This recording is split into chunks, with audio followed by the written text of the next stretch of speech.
안녕하십니까. 예. 쉬는 날인데도 나오시고, 그죠? 저도 오늘 편한 복장으로 왔습니다. 근데 중요한 건 가방을 들었다는 소리가. 가방을 들고 왔어, 가방을. 자, 오늘 그 첫 진도 나가기 전에 우리 저번에 했던 내용 프린트 좀 풀어보셨어요? 문제? 예, 문제 잠깐 보고 갑니다. 문제 난이도 아주 어려운 겁니다. 1번. 여러분 1번의 답은 몇 번으로 하셨어요? 자, 양도 차익을 계산할 때 원칙이 실거래 가격을 적용하는 게 원칙이지만 실거래 가격을 입증할 수 있는 증빙 자료, 즉 매매 계약서 등이 없어서 확인할 수 없거나 있어도 인정할 수 없다. 허위로 기재됐으니까 이럴 때는 추계조사 결정을 하고, 추계조사 결정 경정이라는 얘기는 관할 세무서장이 관할 구역 내 매매 사례가액, 감정가액, 환산가액, 기준시가 등을 적용해서 양도차익을 계산할 수 있다. 그래서 1번 양도가액을 기준시가로 했다면 취득가액도 기준시가로 가야 된다. 그래서 1번 틀렸고, 2번 양도가액을 실제 양도가액 맞고 그리고 취득가액을 가로 안에 기준시가로 했다면 양도가액도 기준시가로 가야 돼. 한쪽이 기준시가면 다른 한쪽도 반드시 기준시가다. 그래서 실제 양도가액 틀렸고, 3번 환산가액은 양도가액에는 추계 결정할 수 없다. 그저 취득가액에만 환산가액이 들어가죠. 양도가액에 환산가액 틀렸고, 4번 양도가액은 감정가액 맞아요. 그리고 취득가액을 실거래 가격으로 했으면 계산공제가 아니라 자본적 지출 양도비용, 실제로 발생한 비용이 들어가야죠. 이렇게 해서 올바른 건 5번이다. 양도가액을 매매 사례가액으로 했고 취득가액을 감정평가로 갖고 이렇게 추계 결정할 때는 실제로 발생한 비용이 아니라 계산공제. 그죠? 예, 5번입니다. 다음 2번. 실제 거래 가격에 의해서 양도차익을 계산할 때 취득가격에 포함되는 거, 거래 상대방한테 지급한 대가에다가 취득세, 등록세 냈으면, 그리고 중개인 수수료 이런 거 있으면 취득가격에 포함이 됩니다. 답은 1번이죠. 2번은 부당하게 시가를 초과한 건 빼고 사업자가 부가가치세 준 건 환급받으니까 필요경비가 아니고, 여러분 부가가치세는 부동산 취득할 때 부가가치세를 납부했으면 두 가지예요. 사업자는 환급받아. 그런데 사업자가 아닌 경우는 환급해 줄 수가 없다. 그래서 환급받을 수 없기 때문에 나중에 그 부동산 뭐 할 때, 팔 때 취득가격에 들어가서 양도소득세 부담을 줄여주죠. 그래서 사업자니까 포함되지 않고, 지급기일 지연으로 대금을 늦게 지급해서 발생한 연체료 할부이자 취득가격에 포함하지 않고, 소송비용, 화해비용 당연히 취득가격에 포함돼요. 그런데 다른 소득금액에 필요경비로 들어갔으면 이중으로 들어가면 안 되죠. 그래서 2, 3, 4번은 포함하지 않는다. 답은 1번. 다음 3번. 양도 차익을 계산하였다. 옳은 거. 양도소득세는요, 기본이 실거래 가격이에요. 그럼 실거래 가격 얼마죠? 양도가액이? 양도 당시 실거래 가격 얼마? 6천만 원 나왔죠. 그럼 취득 당시 실거래 가격은 얼마? 5천만 원. 그죠? 그리고 그 외에 소송 비용이나 또 취득 당시 납부한 취득세 또는 등록세 얼마예요? 200만 원 취득 가격에 더하고, 그리고 소송 비용, 화해 비용도 얼마예요? 50만 원 취득 가격에 더합니다. 그리고 토지 이용 편의를 위해서 지출한 비용 있죠. 장애물 철거 비용이나 묘지를 옮기는 데 들어간 이런 비용은 그 비용이 들어감으로 인해서 토지의 자산가치가 증가되죠. 자본적 지출 얼마? 150만 원 인정되고, 재산세나 종부세는 보유세 세금 낸 거지 비용이 아니죠. 예, 취득할 때 취득세 등록세는 취득할 때니까 포함이 되지만 보유하고 있는 기간에 수익력에 대해서 부과한 재산세, 종부세는 필요 경비가 아니다. 이렇게 해서 필요 경비는 얼마예요? 5,400만 원이죠. 5,400만 원 빼니까 양도 차익은 600만 원. 답은 3번으로 갑니다. 계산 문제는 이렇게 간단하게 물어볼 수도 있죠. 다음 4번. 장기보유 특별공제 틀린 거. 장기보유 특별공제는 20회서부터 27회까지 한 번도 걷는 적이 없다 그랬어요. 독자적으로도 나오고 한두 개 지문을 다른 거랑 종합적으로 묶어서도 나올 수 있다. 1번. 장기보유 특별공제는 토지건물 조합원 입주권에 대해서 공제하는 물적 공제고, 2번. 조합원 입주권은요, 보유기간 계산할 때 종전부동산 취득한 날로부터 관리처분 계획 인가일까지를 보유기간으로 계산을 하기 때문에 2번이 틀렸고, 3번. 미등기 양도자산은 세금을 포탈할 목적으로 등기 안 했기 때문에 장기보유 특별공제 안 해주고, 4번. 양도소득세 과세되는 1세대 1주택 3년에서 4년 미만 보유하고 비거주자가 양도했다. 비거주자는 장기보유 특별공제를 해주지만 10%부터 30%까지, 그래서 3년에서 4년이니까 10%죠. 10%. 그런데 거주자가 아니면 1세대 1주택 특례 규정은 24%부터 80%짜리로 가는데 그건 거주자한테만 적용되죠. 그래서 맞고 5번. 장기보유 특별공제는 10년 이상 보유하고 양도할 때는 똑같아요. 그래서 10년 이상 보유했으면 20년 보유했던 30년 보유했던 장기보유 특별공제율은 똑같다. 그죠? 예, 이렇게 해서 틀린 건 2번. 다음 5번. 양도소득 금액에서 공제하는 양도소득 기본공제에 대한 설명 틀린 거. 양도소득 기본공제는 24회까지만 출제됐고 25, 26, 27회 출제가 안 됐기 때문에 이번에 출제될 확률이 높아요. 자, 그래서 기본공제 1번. 양도소득 기본공제는 거주자, 비거주자 모두에게 적용하는 사람한테 공제해 주는 거 인적공제 맞습니다. 2번. 양도소득 기본공제는 미등기 자산을 제외한 모든 자산을 공제 대상으로 한다. 맞죠? 미등기는 세금을 포탈하는 거니까 공제 안 해줘요. 3번. 동일한 연도 자산을 수회 여러 차례 양도하는 경우도 양도소득 기본공제는 양도할 때마다 공제한다. 틀렸죠.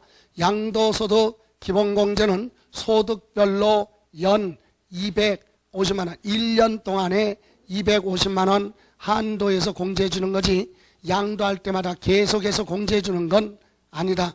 장기보유 특별공제는 요건만 충족하면 횟수에 관계없이 다 장기보유 특별공제 해줘요. 그런데 기본공제는 연 250만 원 한도. 그래서 1월 달에 부동산 팔아서 250만 원 공제받았으면 올해 부동산 양도하는 건 더 이상 공제받을 수 없다. 순차적으로. 그죠? 그래서 요거 틀렸고, 다음 4번. 양도소득 기본공제는 감면소득이 있으면 감면소득 금액 빼고 그거 말고 양도소득 금액에서 먼저 기본공제를 하고, 다음 5번. 양도소득 기본공제는 보유기간에 관계없이 소득별로 연 얼마 250만 원 자산별 하면 틀리는 거죠. 소득별. 그래서 틀린 건 3번이 됩니다. 다음 6번. 2017년 적용하는 양도소득세 세율 잘못된 것. 거주자가 국내에 소지하는 자산을 양도한 경우로 등기된 것. 참고로 거주자가 외국의 부동산을 양도하면 해외 자산 양도는 70%, 50%, 40% 이와 같은 비례 세율 없어요. 무조건 6%부터 40%까지 초과 누진세율로 가고 장기보유 특별공제 안 해줍니다. 해외 자산은. 그러나 기본공제는 해주죠. 자, 그래서 국내 자산 1번. 1년 미만 보유하고 양도하는 아파트 분양권은 투기예요. 부동산은 1년 안 됐으면 50%죠. 그러나 주택 있죠. 주택하고 조합원 입주권은 1년 미만 보유했어도 세액 부담을 줄여주겠다. 특별히 40%. 2번 맞아요. 40%. 다음 3번 2년 이상 보유하고 양도하는 비사업용 토지의 경우 초과 누진세율 6%부터 40%를 적용한다. 틀렸죠. 비사업용 토지 2년 이상 보유하고 양도하면 10% 할증이에요. 할증. 그럼 16%부터 50%까지. 틀렸죠. 4번 1년 이상 보유하고 양도하는 주택은 1년 이상이면 6%부터 40 맞고 5번 1년 미만 보유하고 양도하는 콘도형권. 콘도형권은 기타 자산이죠. 이건 등기 대상 자산이 아니고 그래서 기타 자산은 등기 여부 관계없고 보유기간 상관없이 언제나 6%부터 40이죠. 골프형권, 콘도형권, 고정자산과 함께 양도하는 영업권 이와 같은 기타 자산은 언제나 6%부터 40. 이렇게 해서 틀린 건 3번. 다음 7. 다음의 경우는 소득세법상 조세 부담을 부당하게 감소시킨 것으로 인정되는 때 부당행위 계산 부인 규정을 적용한다. 부당행위 계산 부인 규정 무슨 말이에요? 특수관계에 있는 자와 부당하게 거래한 것은 세무서장이 신고가 들어와도 인정하지 않고 부인하고 조사한 거 가지고 계산하겠다 이 얘기죠. 그러면 여기서 참고로 양도차익을 계산할 때 기본이 양도가액에서 뭘 빼요? 필요, 경비. 그래서 무슨 차익? 양도차익이 나오는데 이 필요, 경비에는 금액이 가장 큰 무슨 가격? 취득가격. 보유기간에 발생한 자본적 지출. 그 다음에 무슨 비용? 양도비용. 이걸 다 합쳐서 무슨 경비? 필요경비라고 그래요. 그러면 양도차익을 줄이려면 이것이 적어야 승적금이 내는 거죠. 이걸 줄이려면 양도가액을 뭐 했어요? 낮추거나 이와 같은 필요경비가 높으면 양도차익이 적게 나오겠죠. 자, 이런 짓거리를 누구랑 했다?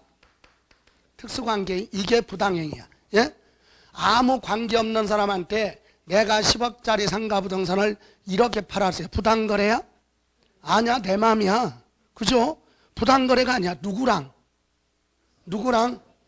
특수관계인 친인척과 거래를 하라. 요건이.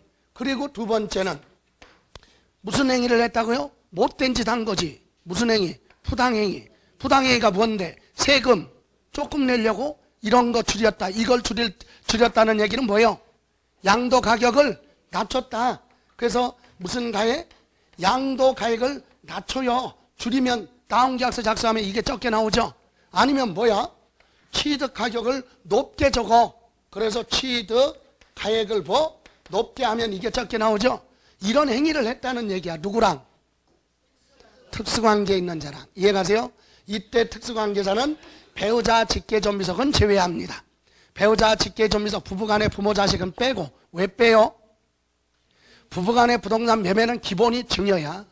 부부간의 부동산 파는 건 매매 양도가 아니라 세금 많이 내는 뭘로 가? 증여니까 얘기도 꺼내지 마라. 부모 자식 간의 거래는 기본이 뭐야? 증여. 그러니까 양도랑 관련 없잖아. 그러니까 부모 자식을 부모 자식이나 부부 간의 거래를 제외하고 친인척 간의 거래를 하면서 이런 행위를 했을 때는 인정하지 않는다. 이게 부당행위 계산 부인 규정이라고 그래요. 이해가세요? 이때는 세무서장이 조사한 걸로 계산한다. 시가. 시가가 뭐예요? 오늘 양도했다면 오늘 전 3개월 후 3개월 그 사이에 다른 사람 인근에 매매한 매매 사례 가액이나 감정 가액 있죠? 예, 이런 거 가지고 계산한다 이 얘기죠. 그럼 1번 특수관계인으로부터 시가보다 뭐한 거? 높은 가격으로 자산을 보였다? 매입. 여기 보세요. 취득 가격을 어떻게 했다고요? 높게.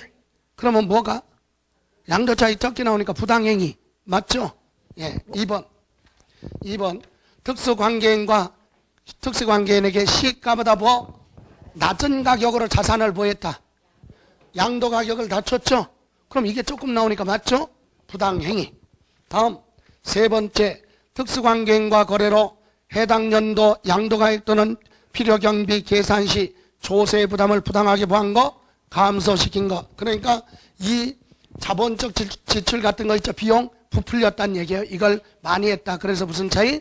양도 차익이 적게 감소시킨 거. 다음 순서 바꿔서 5번.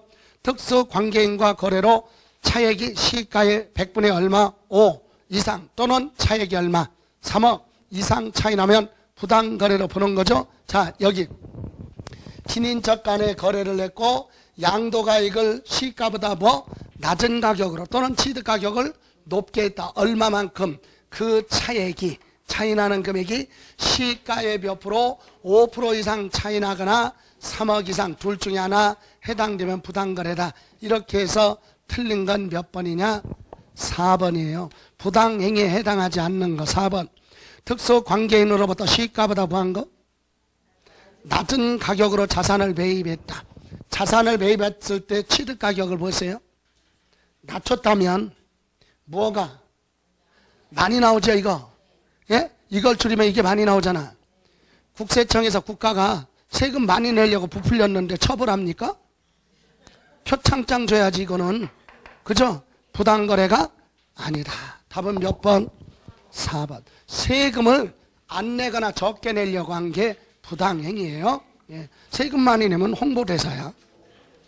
다음. 이번에는 8번.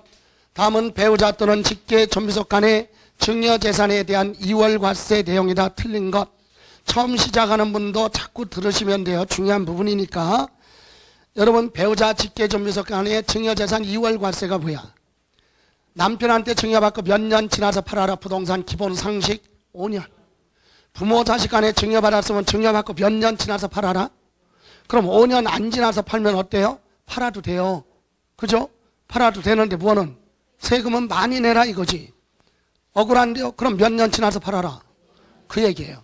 그래서 배우자 직계 존비속으로부터 증여받고 5년 안에 팔면 증여한 자가 취득하고 양도한 걸로 보고 양도소득세 계산하니까 세금 많이 내죠. 그래서 증여재산 이월과세의 뜻은 증여를 했지만 5년 안에 팔면 증여자가 부한 걸로 양도한 것으로 보고 계산을 한다 이거죠. 예를 들어 남편이 부동산을 취득했어요. 1억. 그런데 예를 들어서 이거 저기 30년 전에 강원도 꼴짝이에 있는 임야를 남편이 생각해보세요. 여러분 저 남편이 좋은 땅이 있대. 좋은 땅이 금싸라기 땅이 될 땅이 있으니까 살려고 하니까 돈 좀 준비해달래. 그래서 여러분이 친정 가서 빌려왔어. 그래서 빌려줬더니 강원도 꼴짝이에서 뭐 샀어? 30년 전에 임야를 사놨어. 임야. 왼수야 왼수. 임야. 이거 뱀에도 잘 안 돼. 몇 년 전에 30년 전에 임야를 1억 주고 샀으면 강원도 웬만한 면단이 다 샀겠지. 그죠? 1억이니까. 자 이렇게 됐는데 지금 10년이 흘러서 그 저기 평창 동계올림픽 지구야 사놓은 게 그냥 10배만 올랐다고 가격 생각해봐. 얼마에 팔아 지금? 매매 차익 얼마? 9억 다 세금 내야죠. 아니 9억에 대해서 세금 내야 되잖아. 뭐 임야인데 뭐 유지관리하는데 자본적 지출이 발생하나? 없잖아. 거의 없어요. 그죠? 예, 세금 부담이 너무 크지. 그래서 절세할 수 있는 방법이 부부간에는 10년 동안에 6억까지 뭐가 없어요? 증여가 없어. 증여세가 없어요. 부부끼리는 몇 년 동안?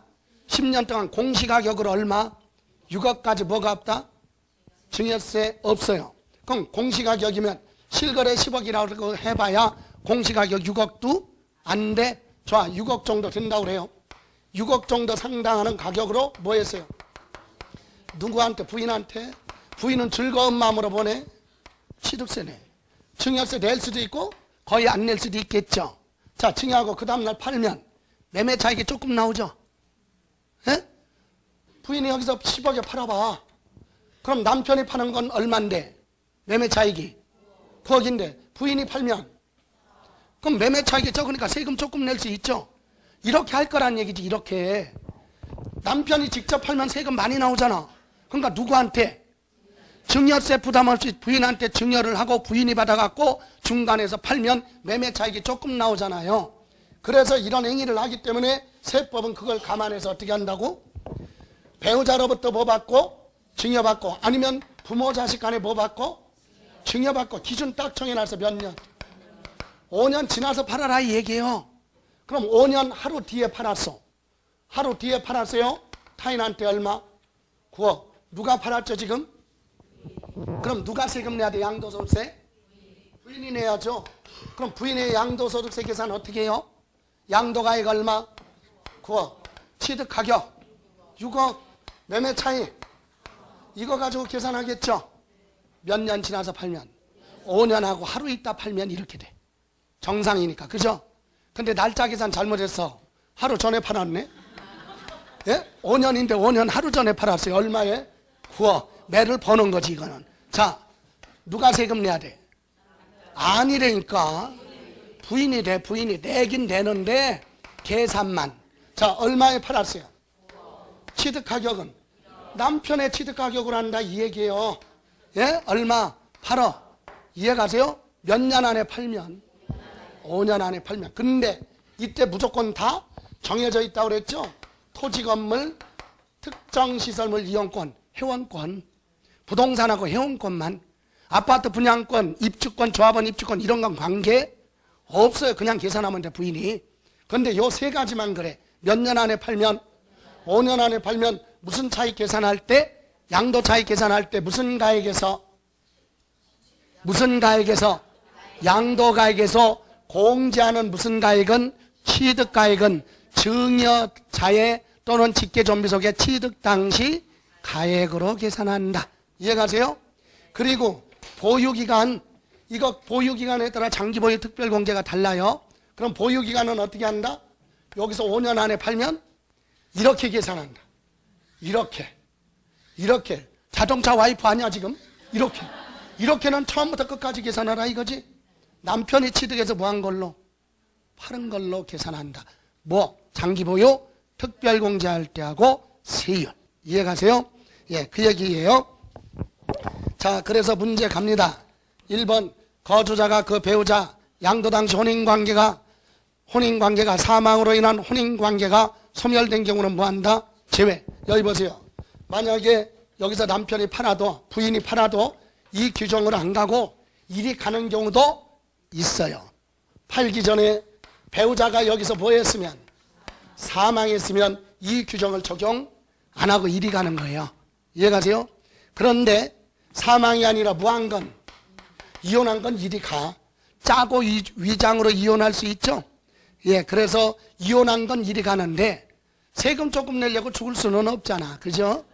남편 출근했는데 부르는가 전화를 빨리 와봐요. 그래서 남편이 무슨 일이 있나 집에 왔더니 지금 팔아야 되는데 아무래도 세금이 한 8억 정도가 이거에 대해서 세금 몇 억 내야 되니까 아무래도 당신이 좀 일찍 죽어야 되겠어. 우리 또 남편들 가장은 또 가족이라고 그러면 껌뻑하지요. 그럼 죽어야지 뭐. 그죠? 예, 죽었다는 얘기예요. 그리고 나서 팔았으면 이 규정을 적용할 수가 없다. 이해가세요? 예, 그래서 사망한 경우는 제외하고 또는 직계 존비속으로부터 증여받은 경우 맞고 그러니까 부부간에 부모 자식 간에 증여받았다. 맞아요. 무엇을? 두 번째, 증여받은 토지 건물 부동산에 대한 권리가 아니라 특정 시설물 이용권. 세 가지. 그래서 2번에서 틀렸다. 부동산에 대한 권리가 아니라 뭐? 특정 시설물 이용권이에요. 골프 회원권, 콘도 회원권 이런 거. 다음 세 번째, 양도가액에서 공제할 취득가액은 각각 배우자나 직계존비속의 취득 당시 금액으로 한다. 이거죠. 양도가액에서 공제할 무슨 가액은? 취득가액은 증여한 배우자의 보 취득 당시 가격으로 한다.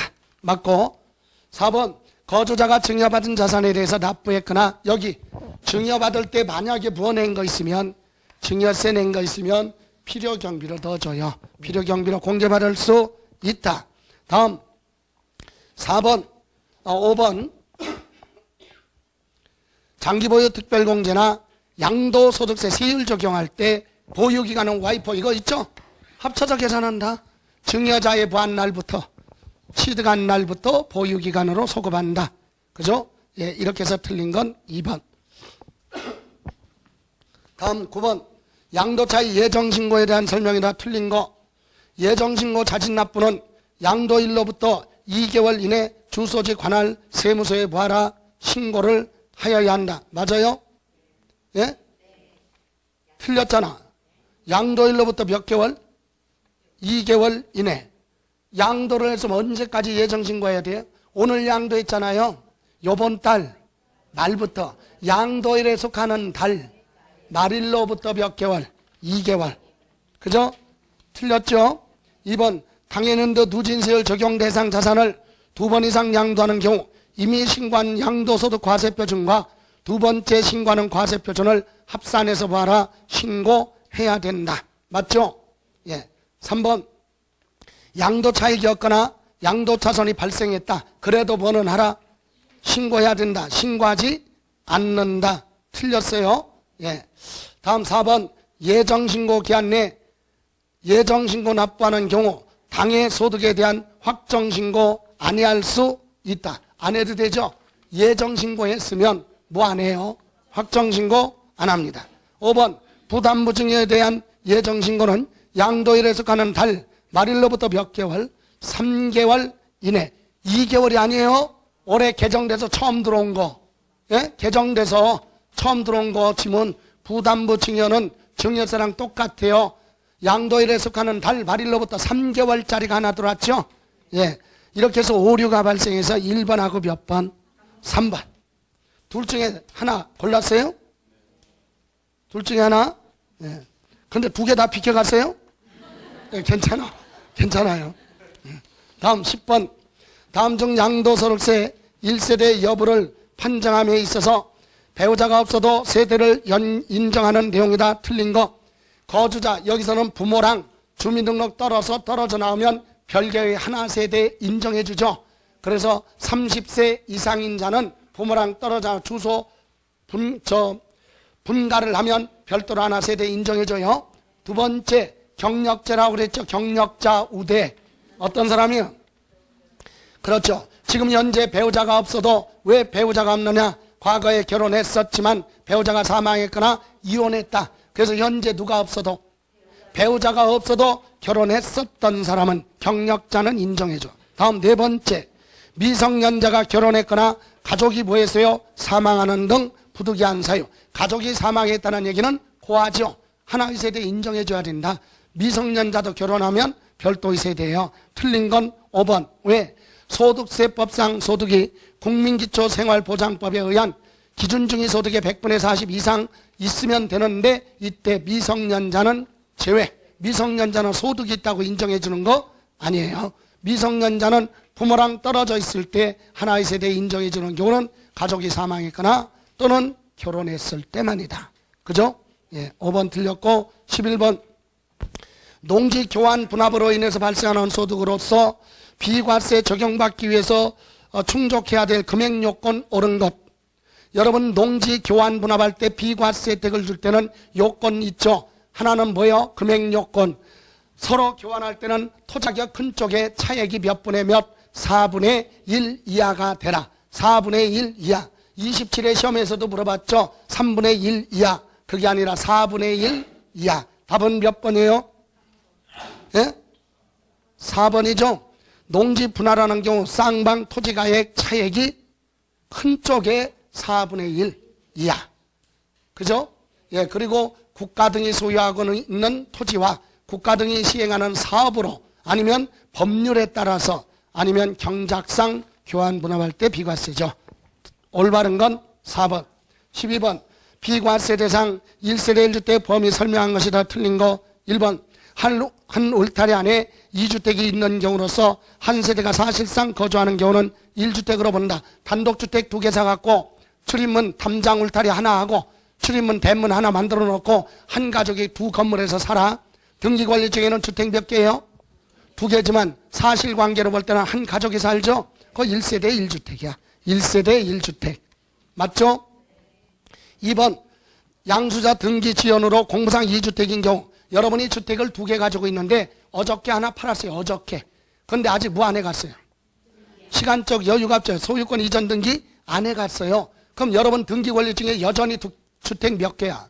2개로 되어 있지만 실은 하나죠. 그거 오늘 팔았다면 마지막 하나 남은 거 오늘 팔았다면 비과세 받을 수 있다. 등기부상의 주택이 2개라도 매매 사실이 뭐하면 확인이 되면 비과세 받아요. 3번 하나의 건물에 주택과 주택 외 부분으로 복합되어 있는 경우 상가주택 또는 겸용주택이라고 하죠. 이때는 주택 면적이 뭐하면 크면 전부 다 주택이에요. 같아도 안 돼요. 주택 면적이 뭐하면 크면 전부 다 주택. 그럼 같거나 적으면 주택 부분만 주택. 주택 부분만 주택. 주택 면적이 뭐하면 크면 전부 다 주택. 틀렸죠? 4번 1세대 1주택 2년 보유하고 멸실하고 나대지 상태로 양도하는 경우 1세대 1주택자 양도로 보지 않는다. 맞아요? 예. 왜? 자, 1세대 1주택 멸실하면 주택이 아니잖아요. 그럼 주택 가지고 있다가 2개 가지고 있다 하나 뭐 했어요? 하나 가지고 있다 멸실했죠? 그럼 나대지죠? 그 상태에서 팔면 주택이 아니니까 비과세. 어저께인가 그저께인가 어디 분당 쪽에서 어떤 분이 질문 왔었어요. 뭐가 있었냐면 분당에 아파트 사업하는데 저기 화성에 공장 운영하는데 자금이 어려워서 분당에 아파트 팔아야 되는데 주택이 2개래. 확인해 봤더니 저기 화성의 공장에 기숙사를 사용하는 주택이 있어요. 주택인데 기숙사를 사용하고 있어요. 외국인들이 있죠 좀. 네, 그래서 기숙사를 사용하고 있어요. 그러니까 주택이 몇 개야? 2개. 분당에 있는 거 팔으려고 했더니 뭐야? 비과세 못 받잖아요. 근데 받을 수 있죠. 왜? 기숙사를 사용하는 건 주택이 아니에요. 그러면 분당에 있는 건 그냥 1세대 1주택 팔아도 비과세 받을 수 있어요. 그렇게 설명을 했어요. 그랬더니 제가 다짐했지. 또 그래놓고 나중에 잘못되면 저한테 책임 추궁할까 봐. 기숙사를 사는 거 확실해요? 그러니까 자기도 살고 있대. 그럼 말이 안 되잖아. 또 바뀌었잖아. 그래서 그러면 안 된대. 그러면 이제 본인이 살고 있잖아요. 그죠? 그러면 하도 오래돼 갖고 오래된 주택이지만 왔다 갔다 하기 번거로워서 자기도 가족들이 거기서 살고 있다는 거야. 그래서 지어서 팔면 어때요? 그랬더니 그래서 다시 지어서 팔 생각도 있다고 그래요. 그래서 그러면 그거 철거해요. 야, 발로 툭 차서 그냥 철거하라고 그랬어. 철거하면 그거 뭐야? 주택이 없잖아. 그럼 이제 주택 몇 개야? 분당. 그럼 지금 이거랑 똑같죠? 예, 멸실한 건 주택이 아니에요. 그러면 1세대 1주택 분당가 팔면 비과세죠? 예, 세금 낼 거로 다시 어떻게? 화성에 있는 거 다시 뭐 한 거? 철거한 거 어떻게? 다시 지어야지. 리모델링 멋있게 겉에만. 건축 자재는 부실한 걸로 멋있게 지어서 또 팔면 비과세 받죠? 이것도 비과세잖아. 철거 있었던 주택을 철거하고 다시 지으면 주택이야 이것도. 그냥 또 팔면 비과세 받고 이렇게 되는 거예요. 그래서 여러분 여기 목동 출신하고 분당 출신 학원의 수강생이 제일 질문 많이 와. 있을 때 잘해요. 예, 시험 합격하고 나면 제일 많이 찾는 사람이 세법하고 공법이다. 예, 공법. 토지만이 관계된 사람은 뭐? 공법. 여러분 중개업을 하다 보면은 좋은 물건이 나와서 급매물 좋은 거 있어요. 어떻게 해야 돼? 내가 사야 돼. 근데 내가 법을 알아야지.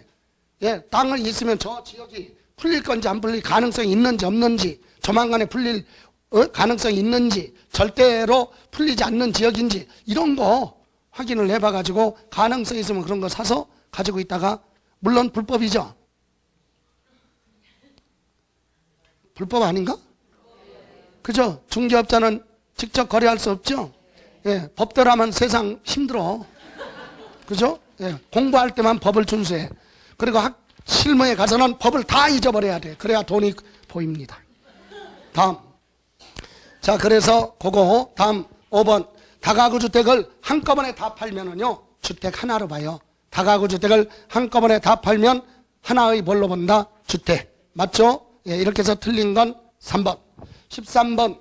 다음은 2년 보유기간 충족하지 못하더라도 1세대 1주택 비과세 적용한다. 그 내용으로 틀린 거. 1세대 1주택 2년 보유하고 팔면 비과세거든요. 그런데 2년 보유 안 하고 팔아도 특별히 인정해 주는 경우가 있다. 그래서 첫 번째 임대주택 있죠. 건설임대주택. 여러분 건설임대주택이 뭡니까? 주택건설회사가 아파트 지어서 분양하기 전에 무주택자한테 뭐 줘요? 임대 줘요. 무주택자는 몇 년 동안 거기서 임대차 계약 맺고 몇 년?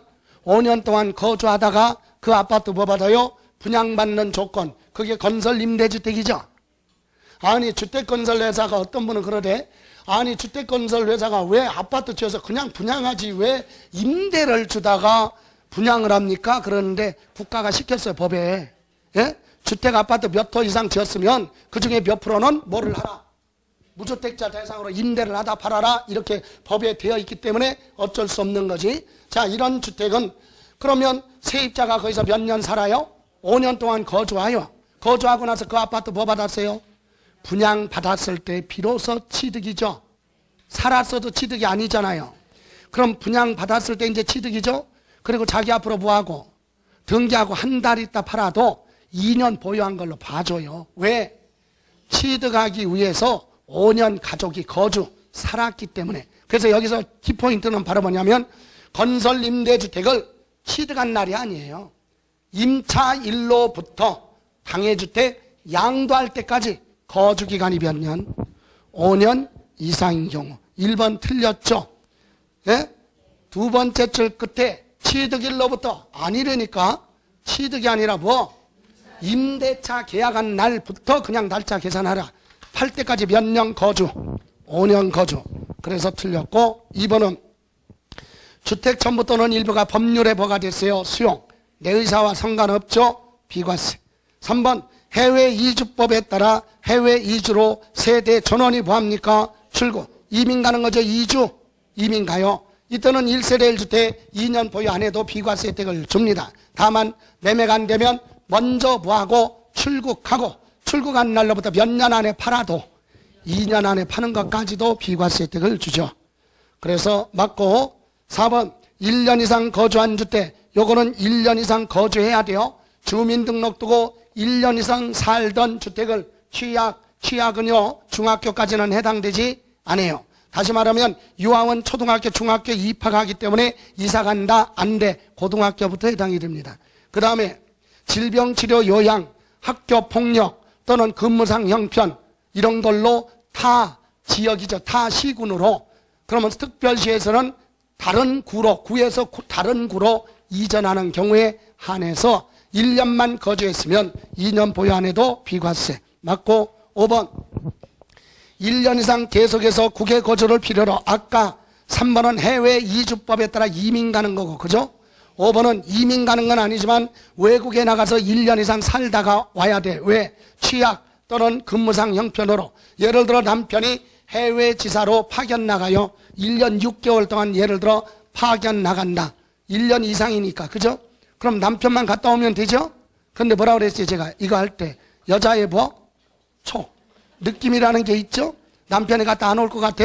가족들이 다 따라갑니다. 그런 경우에 자, 세대 전원이 뭐합니까? 이민 가는 건 아니지만 외국에 나가서 1년 이상 살다가 오겠다, 이런 것도 돼요. 2년 보유 안 했어도 비과세 혜택을 주고, 만약에 매매가 안 되면 출국 먼저 하고 출국한 날로부터 2년 안에 양도하는 경우에 한해서 비과세 혜택을 주죠. 이렇게 해서 틀린 건 몇 번? 1번. 오늘은 좀 시간이 좀 여유가 있어서 길게 했어요.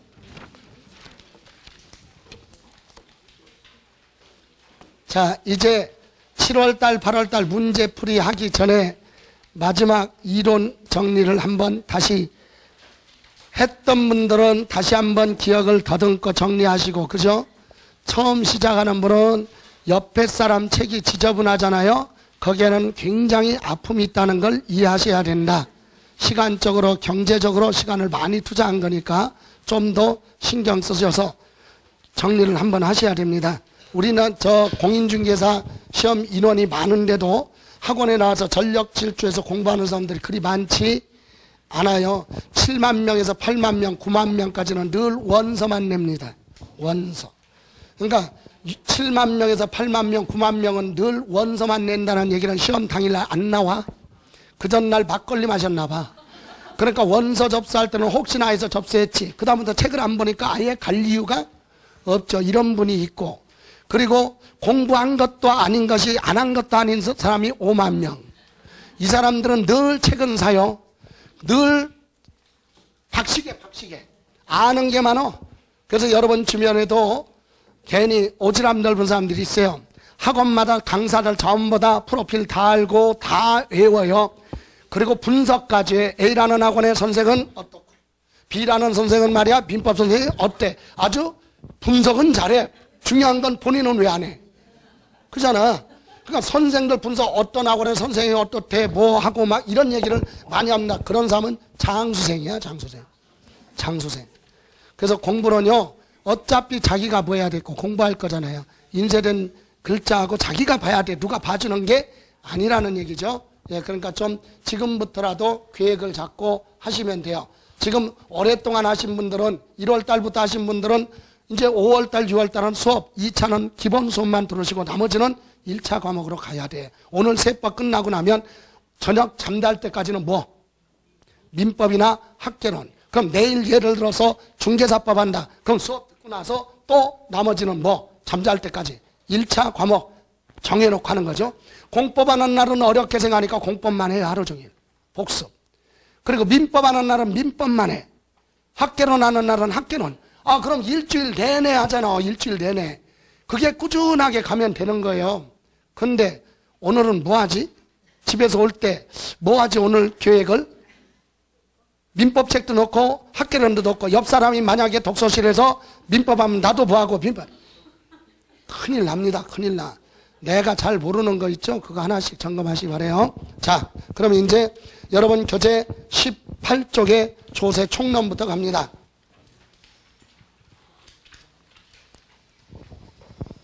조세 총론은 두 문제가 출제되지만 어디서 어떻게 출제될 수가 있는지 누구도 알 수 없는 부분이 이 조세 총론 부분이에요.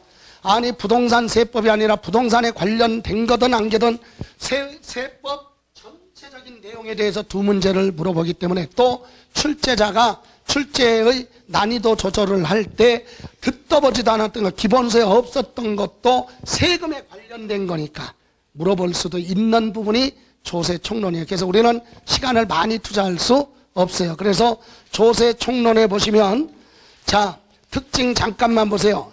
세금이라고 하는 것은 특징이 1번만 보세요. 과세의 뭐라고 그랬어요? 주체.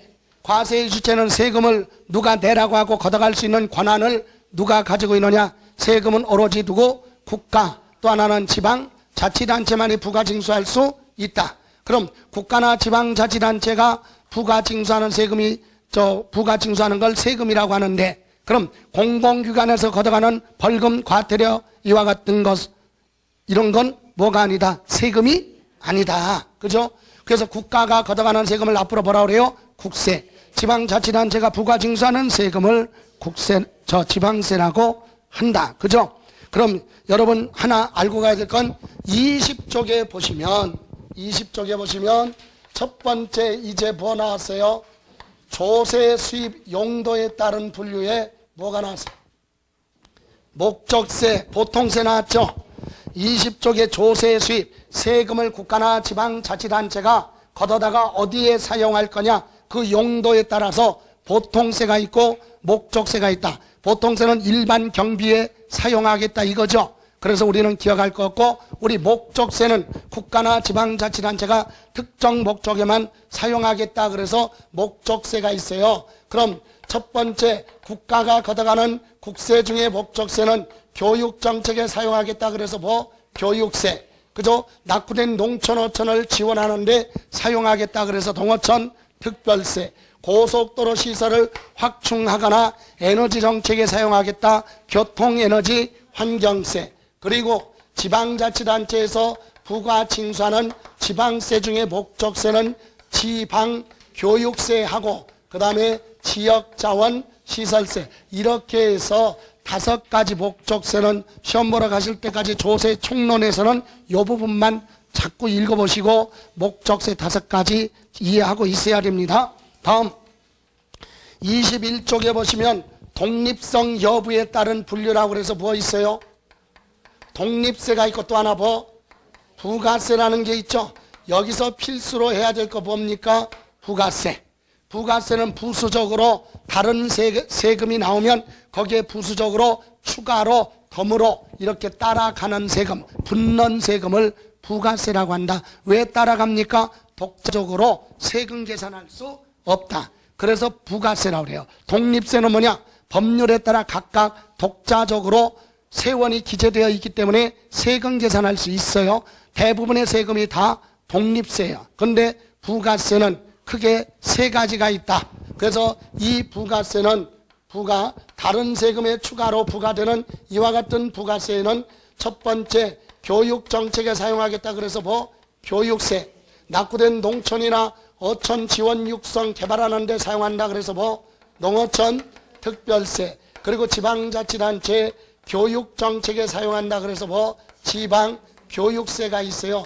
이것이 우리가 부가세인데 우리 그중에 부동산하고 관련 없는 교육세는 기억하지 않더라도 농어촌 특별세하고 보는 지방교육세는 기억해야 됩니다. 참고로 낙후된 농촌 어촌 지원 육성 개발하는 데 들어가면 뭐가 있다고요? 농어촌 특별세, 그 다음에 지방자치단체 교육정책에 사용한다. 지방교육세. 그런데 우리가 공부할 건 취득세 공부하고 그 다음에 뭐예요? 등록면허세에서 한 문제 출제되고 재산세에서 세 문제, 종합부동산세 한 문제, 양도소득세에서는 5문제에서 많게는 6문제가 출제된다. 그럼 이 5가지 세금을 본격적으로 우리가 공부하는데 취득세 낼 때 농어촌 특별세가 따라가요.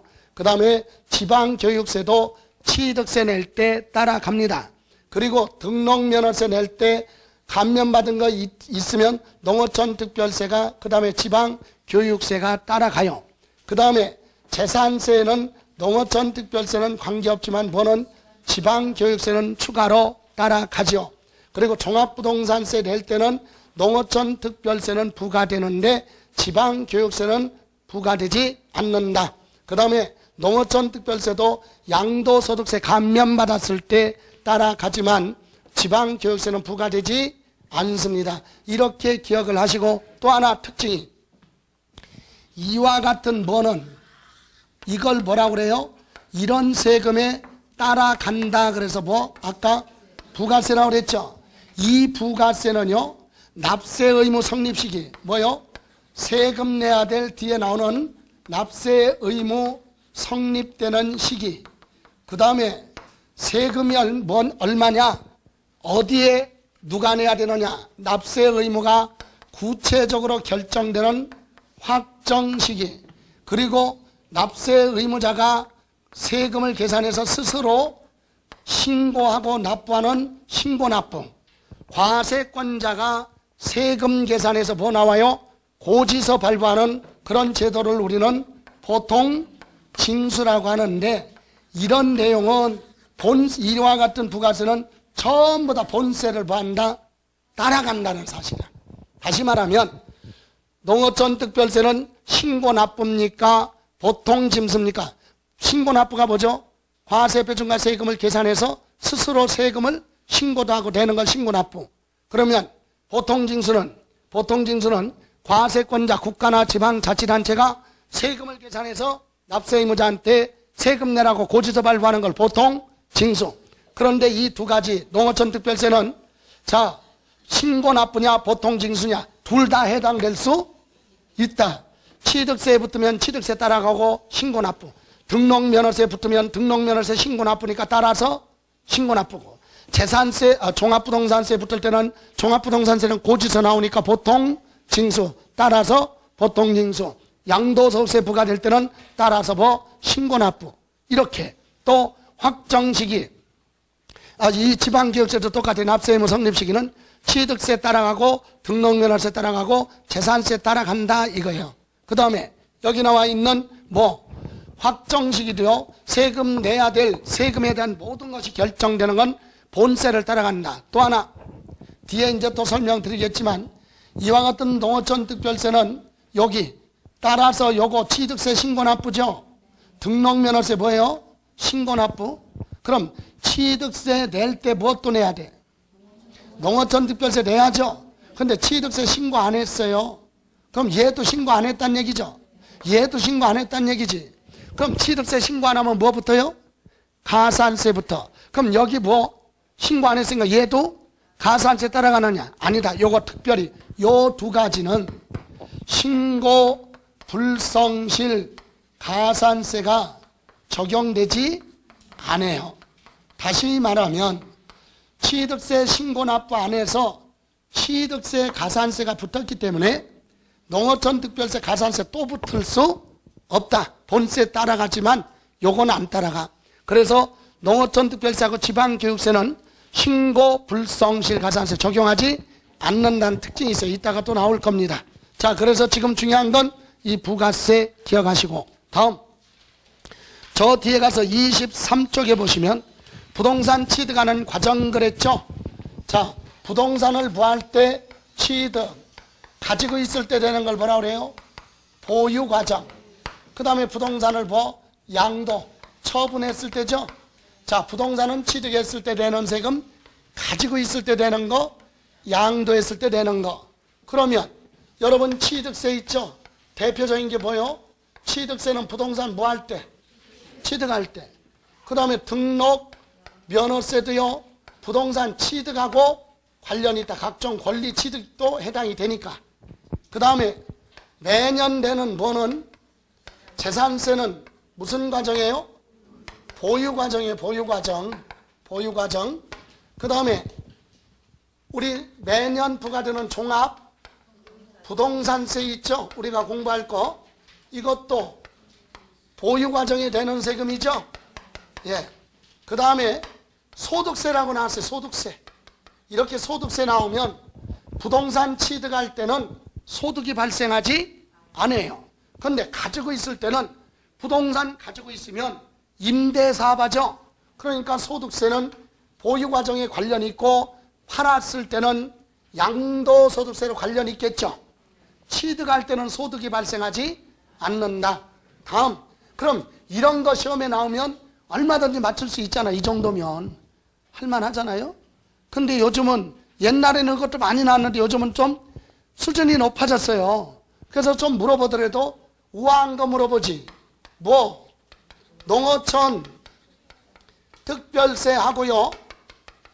그 다음에 건물을 사고 팔 때, 사업할 때 부가가치세, 그 다음에 지방 교육세, 그 다음에 인지세, 이것이 있어요. 우선 농어촌 특별세는 다른 세금에 추가로 붙는 목적세고, 부가세면서 목적세고, 부가가치세는 부동산에 관련해서 토지는 면세지만 건물 있죠. 건물. 사업자끼리 건물을 사고 팔고 할 때는, 사고 팔 때 또는 뭐 할 때, 임대할 때 건물 가격에 대해서 부가가치세 10% 주고받습니다.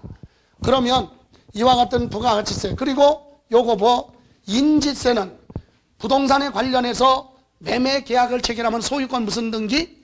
이전 등기할 때 수입인지 갖다 붙여야죠. 수입 증지 얼마짜리 증지를 천명할 거냐, 이것이 법률에 명시되어 있는데 그걸 인지세라고 한다. 이런 부분이 어렵다는 얘기예요. 이거보다는 이 부분이.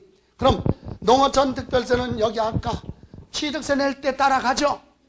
그럼 취득세는 취득할 때니까 관련 있고 취득, 그죠? 그 다음에 보유 과정에서 농어촌 특별세는 뭐 낼 때? 종합부동산세는 매년 내는 거죠. 그래서 종합부동산세 낼 때 관련 있죠. 그리고 부동산 팔았을 때 양도소득세에 양도할 때 감면받았으면 추가로 붙어요. 다음, 상가 건물을 분양받거나 아파트 25.7평 초과하는 아파트를 처음에 받을 때, 분양받을 때 건물 가격에 대해서 부가가치세 10% 줍니다.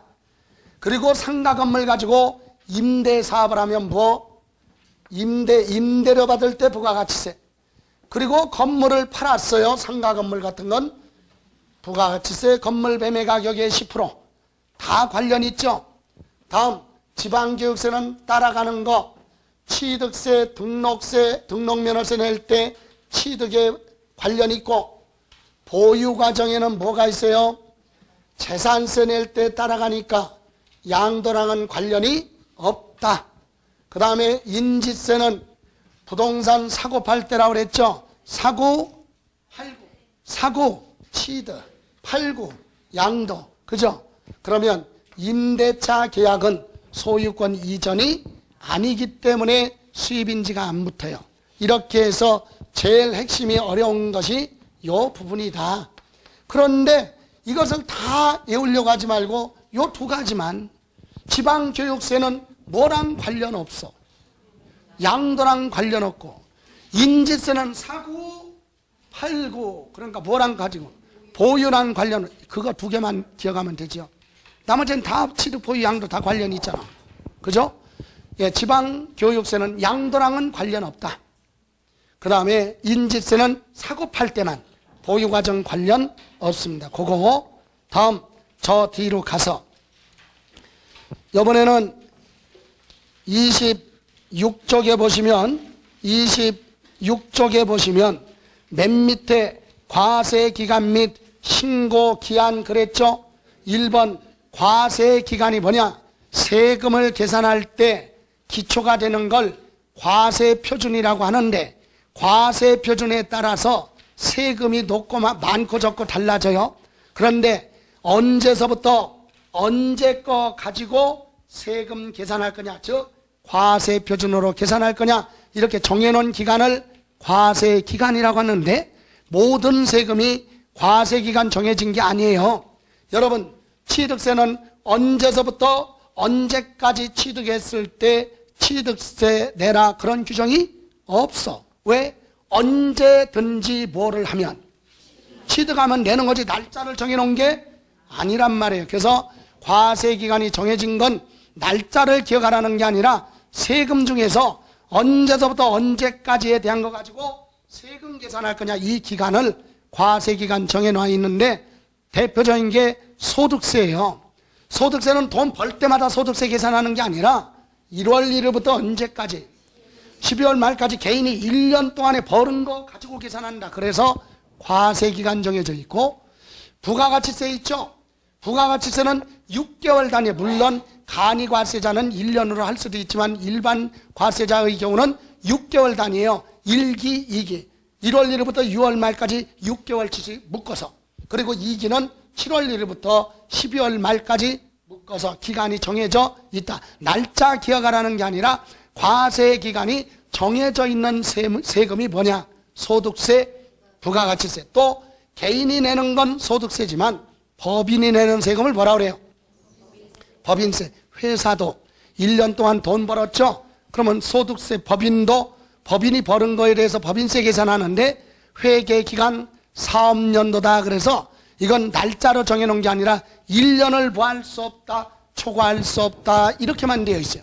1년을 초과할 수 없다 그랬으니까 1월 1일부터 12월 말까지 할 수도 있고, 회사를 7월 1일 날 회사를 설립했다면 내년도 6월 말까지 해서 1년 이렇게 계산할 수도 있고, 3월 1일 날 회사를 설립했으면 다음 년도 2월 28일까지가 가야 1년이 되겠죠. 이렇게 기간이 정해져 있다. 결론은 기간이 정해져 있는, 즉 과세기간이 정해진 세금은 소득세, 법인세, 부가가치세, 요 세 가지 정도는 이해하고 있어야 된다. 물론 소득세 낼 때 지방소득세가 추가로 내는데, 그건 부가세가 아니라 독자적으로 지방소득세 내고, 똑같이 가요. 지방자 붙으면 지방자치단체가 걷어가는 소득세를 지방소득세라고 하고, 부가가치세에서 10% 걷어갖고 지방자치단체 5% 나눠주는데, 그걸 우리는 지방소비세라고도 합니다.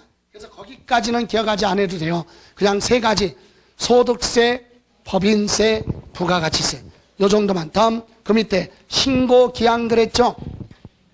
여러분, 신고기한은 과세표준 세금을 계산해서 납세 의무자가 스스로 신고를 해야 되는데, 언제까지 신고해야 되느냐? 각 법에 마지막 날 정해놨어요. 그걸 법정 신고기한 이렇게 돼 있죠. 신고기한까지 과세표준 신고하라, 이렇게 기간이 정해져 있는 걸 신고기한이라고 하는데, 어떤 세금이 신고기한이 정해져 있느냐? 스스로 납세 의무자가 과세표준과 세금 계산해서 스스로 뭣도 하고 신고도 하고 납부하는 신고납부조세는 신고기한이 정해져 있다. 언제까지, 무한정이 아니라.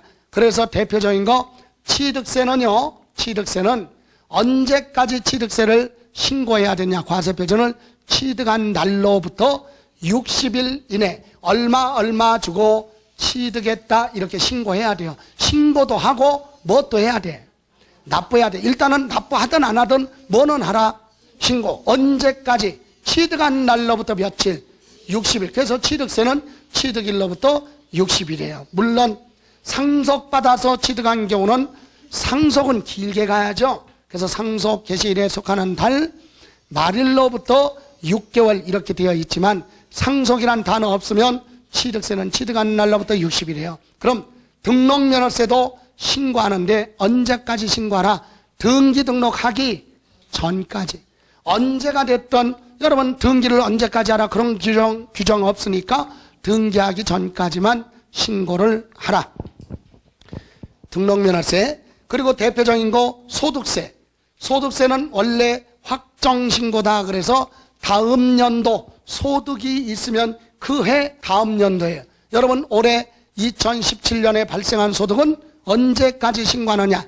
내년 2018년 5월 31일까지 신고하라. 이걸 확정신고 이렇게 돼 있어요.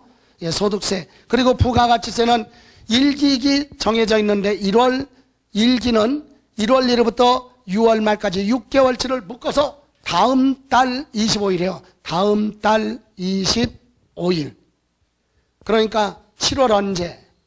6월 말까지 끝나니까 7월 25일. 그럼 2기는 7월 1일부터 12월 말까지 6개월치를 묶어서 다음 달이니까 1월 25일까지 이렇게 신고기한. 물론 간이과세자는 1년에 한 번으로 되어 있지만 별거 중요한 건 아니고 다음 거기 종합부동산세는 원래 종합부동산세는 신고기한이 없어요. 왜? 종합부동산세는 납세 의무자가 신고 납부하는 제도가 아니라 세무서장이 세금을 계산해서 고지서 발부하는 부가주의죠. 그런데 왜 여기 교재에 있느냐? 여러분 종합부동산세는 세무서장이 세금 계산해서 뭐를 해요? 신고를 고지서 발부했는데 납세 의무자가 보니까 잘못 부과됐더라. 그럴 때는 본인 스스로 뭐 할 수도 있다. 신고하고 납부할 수도 있다. 그럴 때 선택하는 경우에 한해서만 신고 기한이 있어요. 언제? 12월 15일까지 12월 1일부터 12월 15일까지 이렇게 되어 있죠. 그 밑에 여러분 상속세, 증여세는요. 자, 여러분 홍길동이가 사망하면 상속받는 상속인이 세금 계산하는 게 아니에요. 개인이 세금 계산할 수 없다. 상속세, 증여세는 상속받은 사람이 세금 계산하는 게 아니라 다만 협력 의무가 있어요. 뭐라고? 누구누구가 돌아가셨다. 그래서 사망했는데 남겨둔 재산이 뭐가 있다. 그리고 상속받은 상속인이 누구누구인데 등기는 아직 안 했어도 누구누구가 실제로 상속을 받았다. 이런 내용을 신고서, 과세표준 신고서 작성해서 세무서에 제출해야 돼요. 언제까지? 그 달의 말일로부터 6개월이죠. 상속 개시일에 속하는 달, 사망한 그 달의 말일로부터 몇 개월? 6개월. 그럼 여러분 홍길동이가 사망했는데 그 사람 재산이 어디에 뭐 있는지 실질적으로 상속인이 모를 수도 있어요. 그런데 우리가 기본적으로 세금은 몰라서 못했는데요 이유가 되지 않아요. 뭐 권리가 아니라 뭐기 때문에. 세금은 무조건 국민은 뭐야? 의무예요. 의무는 몰라도 싫어도 해야 돼. 그죠? 그래서 우리 시험하고는 좀 거리 멀지만 누가 돌아가셨는데 그 사람 재산이 어디에 뭐 있는지 몰라서 과세표준 신고서 할 때 누락시켜서 신고를 했단 말이에요. 근데 나는 일부러 누락한 게 아니라 몰랐잖아요. 그죠? 근데 모르는 건 이유가 되지 않는다 그랬어요. 국가에서는 뭐라고 생각해? 일일이 개인 사정 봐줄 수 없잖아. 그러니까 신고가 누락됐으면 일부러 상속세 조금 내려고 누락시킨 걸로 보고 가산세 40%가 붙는다 이 얘기예요. 그러니까 돌아가신 분의 재산은 신고를 해야 되는데 어디에 뭐가 있는지 알려면 참고로 여러분 가까운 금융기관에 가서 시중은행에 가서 내가 상속권자라는 사실을 증빙자료에 갖춰서 입증하면 그리고 나서 돌아가신 분의 금융재산을 내가 알고 싶다라고 신청을 하면 14일 이내 금융감독으로 전부 다 연결이 되어 있기 때문에 그 은행에 다시 가면 14일 후에 자료가 다 나와요. 이때는 은행별로 나와. 금융기관 무슨 은행의 총액이 얼마, 무슨 뭐 생명보험회사에 얼마 이렇게 쭉 기재돼서 금융재산 조사해줘요. 그거 가지고 해당 은행에 가서 세부적으로 명세를 알 수도 있죠. 이렇게 어쨌든 은행 가서 무엇을 금융재산을 확인을 해서 사망한 사람 이름으로 남겨둔 금융재산을 기재해야 된다. 또 부동산이 어디 있는지 모를 수도 있죠. 이럴 때는 금융재산이 아니니까 이거는 시, 군, 구에 가서, 그러니까 서울 같은 경우는 구청 가면 되죠. 구청에 가면 지적과에 있어요. 지적과. 토지 관련 지적과에 가서 내가 상속권자다. 그래서 사망한 사람의 전국에 있는 부동산 등기된 거 확인하고 싶다. 그러면 다 조사를 해서 확인해서 줍니다. 이렇게 확인을 해서 신고를 하는 거예요. 그래서 신고는 하는데 세금을 계산하는 게 아니라 상속 재산에 대해서만 신고를 한 거죠. 이렇게 신고가 들어가면 세무서에서 어떻게 한다. 그거 보고 조사한 내용 보고 신고 들어온 거 보고 세금을 계산해서 언제까지 되라 이렇게 통지가 나오죠. 그래서 상속세, 증여세는 신고 납부 제도가 아니라 보다 정부부가 과세다. 그죠? 다만 협력 의무, 상속세 과세표준 신고 기한이 정해져 있다. 상속 개시일에 속하는 달 말일로부터 6개월 이내에 신고해야 되고 증여세는 똑같은데 절차는 똑같은데 3개월이죠. 증여일에 속하는 달 말일로부터 3개월 이내 내가 누구누구로부터 증여를 받았다 이렇게 신고를 해야 된다. 그래야 나중에 자금 출처 같은 거 할 때도 좋아요. 여러분 미성년자인 자녀한테 돈을 줬으면 한꺼번에 나중에 가서 하려면 힘드니까 미리미리 뭐를 하면 돼. 신고해요. 자, 출생기념으로 얼마 줘? 2천만 원. 어린아이 앞으로 통장 만들어줘요. 그럼 뭐야? 증여세 없죠. 그러나 신고는 하라는 얘기죠. 나 이렇게 뭐 했다? 증여했다. 그래서 증여세 신고해도 10년 동안에는 미성년자는 부모 자식 간에 얼마? 2천만 원까지는 증여세가 없어요. 부모 자식 간에 미성년자가 아니면 5천만 원이지만 그럼 10년 지난 다음에 11살 됐을 때 10살 딱 되고 하루 됐을 때 또 얼마? 2천만 원. 그럼 11살 됐을 때 4천만 원 됐네? 그죠? 20살 됐을 때 이제 미성년자 벗어났으니까 얼마? 5천만 원. 그러면 그걸 신고하면 9천만 원 됐잖아. 예? 기 앞으로 9천만 원 정도 있으면 나중에 기 앞으로 결혼 안 해도 주택 사도 자금 출처가 다 입증되잖아요. 그죠? 이렇게 해서 신고를 해야 돼요. 여러분은 횡령을 많이 하고 있지? 자녀 제일 좀 추접한 게 부모가 자식 돈을 횡령하는 거야. 그죠? 여러분 아이들 태어났을 때 뭐 했어요? 돌잔치, 백일잔치 했잖아. 그때 금붙이 받은 거 있죠? 누구 준 거야 그거? 애들 준 거예요. 애 거야. 횡령하면 안 돼. 애들 나중에 달라고 그러면 어떻게 줘야지. 그런 거 금붙이 그냥 가지고 있지 말고 그걸 뭐 하라는 얘기야. 현금화해서 뭐 하라고. 통장에 넣고 신고할 필요 없지. 그것까지는. 이렇게 해서 웬만하게 자금 뉴스에 보면 난 이해가 안 가. 대통령 후보들 같은 사람 있잖아요. 보면 거기 보면은 누구 대통령 후보든 국회의원 선거 나오든 누구든 돈이 많으면 일단은 지탄 대상이 돼. 그건 잘못된 거지. 아 돈이 많다고 지탄 대상이 되면 안 되는 거지. 금수저로 태어났는데 내가 희망해서 태어난 거야? 그냥 어쩔 수 없이 금수저가 된 거야. 그죠? 그래서 처음부터 받았는데 그걸 비방하고 그러면 안 되지. 그리고 보면은 막 자녀가 20살 되고 막 30살 안 돼서 25, 6 됐는데 자녀 앞으로 1억, 2억이 없다? 그거 다 횡령해서 그래. 그것도 얼마든지 하면 그거 정도 충분히 있어요. 충분히 그게 된다. 저 해보니까 충분히 돼. 충분히 된다니까. 애들 거 다 그거 모아두면 그 정도 돼요. 저같이 가족도 없는데 그렇게 되는데 가족이 많으면 친인척 많으면 엄청 많을 거 아니야. 그거 다 횡령해서 그래. 자, 상속세 증여세 요거는 신고 납부는 아니지만 기간은 정해져 있다. 요까지만 잠시만 보고 조금 더 쉬었다가 가자.